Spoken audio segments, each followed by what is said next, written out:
परमपिता परमात्मा जिनके 3 मुख्य कर्तव्य हैं, स्थापना नई दुनिया की और पुरानी दुनिया का महाविनाश और नई दुनिया की पालना करवाना, तो ये तीनों कर्तव्य पिता परमात्मा ब्रह्मा के द्वारा नई दुनिया की स्थापना, शंकर के द्वारा पुरानी दुनिया का महाविनाश और नई दैवी सृष्टि की पालना विष्णु अर्थात लक्ष्मी नारायण के द्वारा करवाते हैं। इसलिए शिव बाबा को त्रिमूर्ति शिव कहते हैं और शिवलिंग पर भी 3 लाइनें लगी होती हैं और कई ब्राह्मण लोग भी मस्तक पर 3 शिव के पुजारी 3 रेखाएं खींची होती हैं। तो बाप कहते हैं मैं खुद कर्तव्य नहीं करता हूँ, मैं 3 बच्चों के द्वारा ये 3 कर्तव्य कराता हूँ।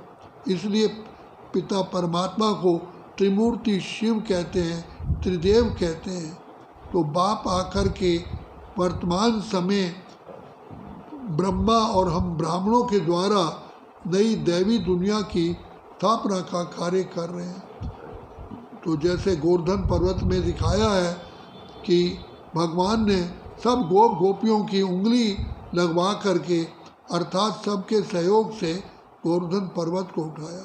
तो बाप कहते हैं इस कलयुगी घोर नरक को, विकारी भ्रष्टाचारी दुनिया को स्वर्ग बनाने के लिए अर्थात इसको परिवर्तन करने के लिए, इस कलयुगी पर्वत को ऊंचा उठाने के लिए बाप कहते हैं तुम ब्राह्मणों के द्वारा ही मैं ये कर्तव्य कराता हूँ। तो जो बच्चे ब्रह्मा बाप की भुजाएं बनते हैं, जो कदम कदम पर इस श्रेष्ठ कार्य के सहयोगी बनते हैं, वही भविष्य में राज्य अधिकारी बनते हैं।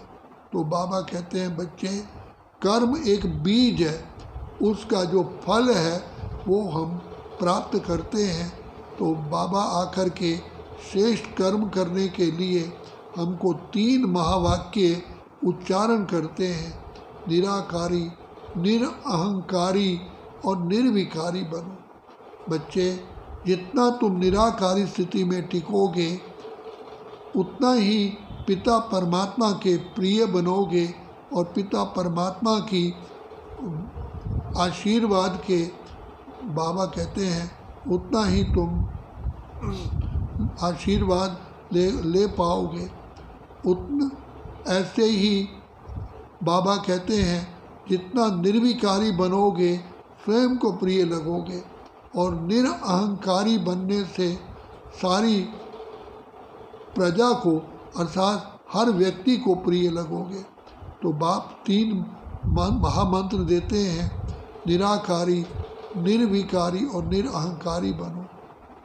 इसी से ही हम नई विश्व की रचना का कार्य सहज कर सकते हैं।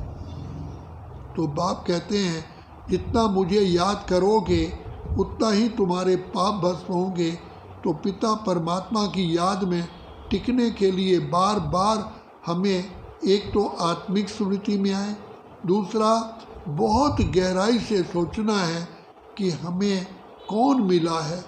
जो पिता परमात्मा मेरे ही पिता ज्ञान के, आनंद के, शांति के, सुख के सागर हैं, ऐसी सागर भंडार और दाता की मैं संतान, गोल्डी चाइल्ड, मास्टर सर्वशक्तिवान हूँ।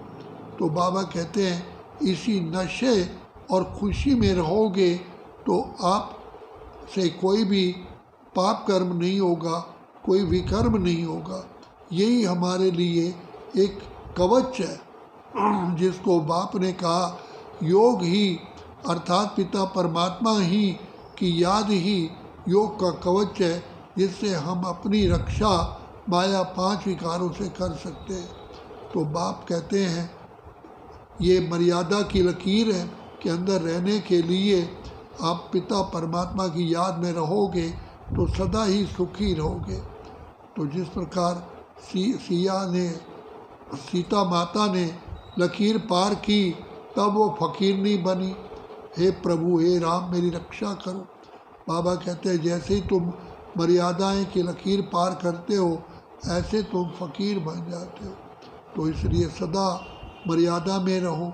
तो मर्यादा में चलने के लिए बाप कहते हैं मेरी सदा गोद में ही रहो। जितना बाप की गोद में रहोगे उतना माया जीत, कर्म इंद्रिय जीत, प्रकृति जीत और विश्व जीत बनोगे। यही बाप आकर के हमें कला सिखलाते हैं। सहज से सहज पुरुषार्थ यही है कि बाप की याद में अर्थात बाप की गोद में रहो। अच्छा, ओम शांति, ओम शांति, ओम शांति।